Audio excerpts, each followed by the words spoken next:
Greetings and welcome to Pinball Stories. This is a little series where we talk about the stories behind the games, where they came from, and other interesting lore.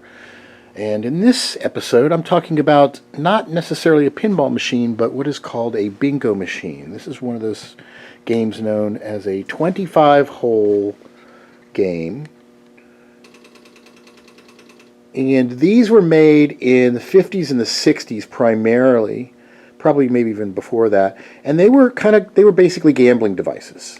They were a flipperless game, and you would play the game by pouring money into it and trying to get 5 in a row and lining them up on the screen up here. So they were called bingo machines because they were similar to bingo. You had to kind of run a line across, and they got more progressively complicated with added rule sets and different ways you can improve the odds and extra features. And this is a game that kind of incorporates a lot of the different fancy features. And I don't think I've done a video, maybe I have done a video about how these games work, but it's really fascinating. They are very complicated. They make a regular electromechanical game seem super simple by comparison. And we've normally not been interested in getting one of these for our club just because they don't have very limited playability and replay value. But for some of the older members in our group, they remember these when they were in the bars, and they have a lot of nostalgia associated with them, and good times of hanging out and that adrenaline when you win something. So we had a guy that joined our group several years ago. His name was Mike Migliori. And he would always say, man, you guys need to get a bingo in here. It'd be so awesome. You need to get a bingo. And every time I would come across a bingo machine, it was never in working condition. And people would want a bunch of money for it. And the problem with these things is they're very hard to find parts. They're much harder to figure out how to repair because they're like mechanical computers. They're really, really elaborate. And if you look at this game, it looks like it's a regular electromechanical, right? You'd think it'd be simpler because it's just got a bunch of holes, no flippers, no other mechanisms. But there's tons and tons of relays and all kinds of steppers in these things. It's super complicated, and the wiring is like 3-4 times more dense than it is inside of a typical EM.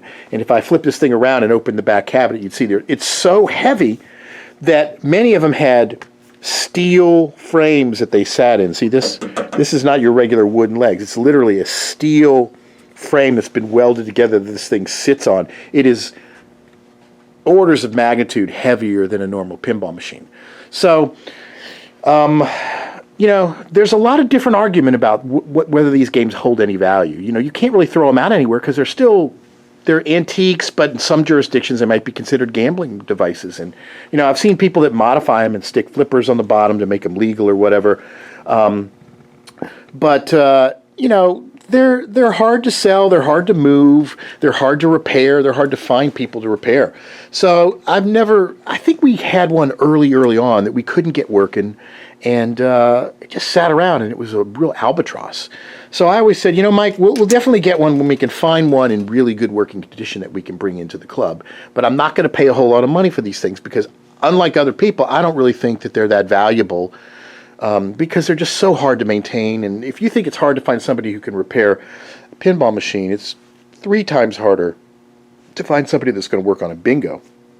In a lot of cases, very hard to find the schematics and the other stuff. Now, with the internet becoming as popular as it is, and there's like groups on Facebook of bingo enthusiasts, it's a lot easier to find somebody that can help you repair and restore these games now than it was, say, a few years ago.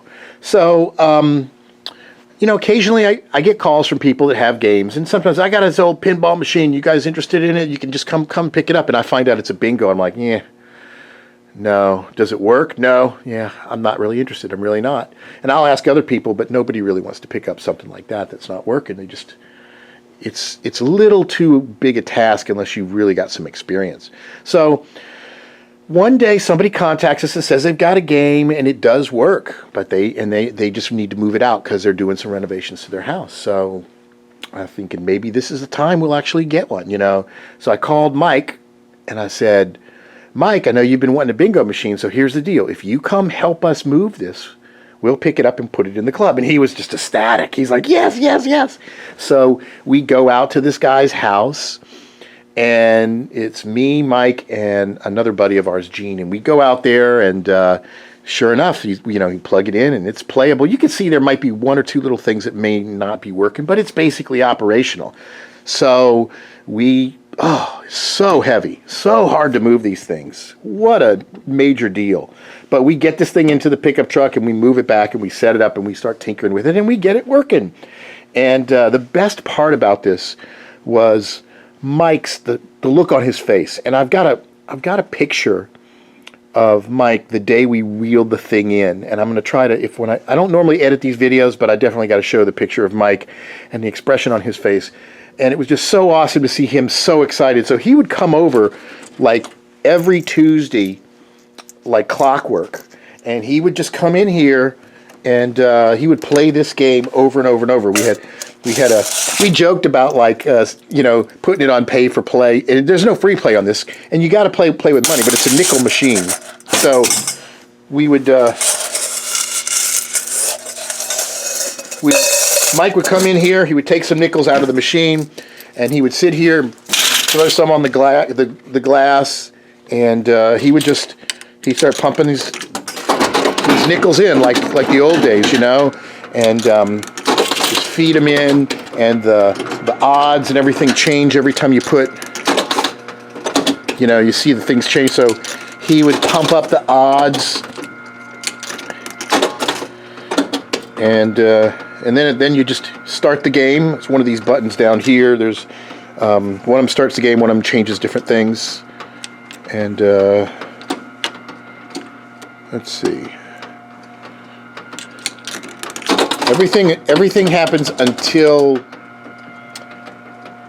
you plunge the first ball, right? So, and then all the fun begins. You got to try to get it in the holes. You do a little bit of nudging on this, and you can, if it goes through, you get to shoot again. And of course, you can shoot multiple balls at once. So this was just Mike's favorite thing. He would just come over and he would play it, and he would get in his zone, and he was a happy camper. And it was great to see him come over and enjoy playing the game. And anybody that came in, Mike would get really excited about showing them and talking to them and teaching them how these games used to work and all the different skills, because this is just one of those lost arts. Nobody messes with this kind of stuff anymore. And Mike loved to share what he knew about the games and the strategy and everything. And he was always a fixture. This was his happy place. And this went on for years. And then one day he stopped coming, and we contacted him, and said, "What's up, Mike?" And he was really kind of aloof about what was going on. And see, I put 5 balls in there, so one of those lights up there is out. I have to make a note of that. But try as we might, we couldn't get him to come out. And this happened. This was for about 4 or 5 months, And then all of a sudden we heard that he passed away, and it was just so sad, because I guess he had been sick, and he just didn't want to tell anybody, and so this was his favorite little place to go, and then he stopped coming, and then he passed away, and so we're all really, really sad about it. So when the machine is still here, and we're going to probably put some kind of plaque on it, and we'll make sure that it's always in good playing condition as a tribute to Mike and how much fun he had and how he shared with us, this cool, interesting little piece of history that we normally didn't pay much attention to. It's a lot more fun and interesting to play than you'd think. And so thanks, Mike. We hope you're doing well wherever you are. Rest in peace, and we all miss you. And this is always going to be your game. So we'll be dropping some coins in as a toast, and that's it. So thanks everybody for watching and hearing the stories behind these games. And if you like it, you can see more at pinballhelp.com. Thanks for watching.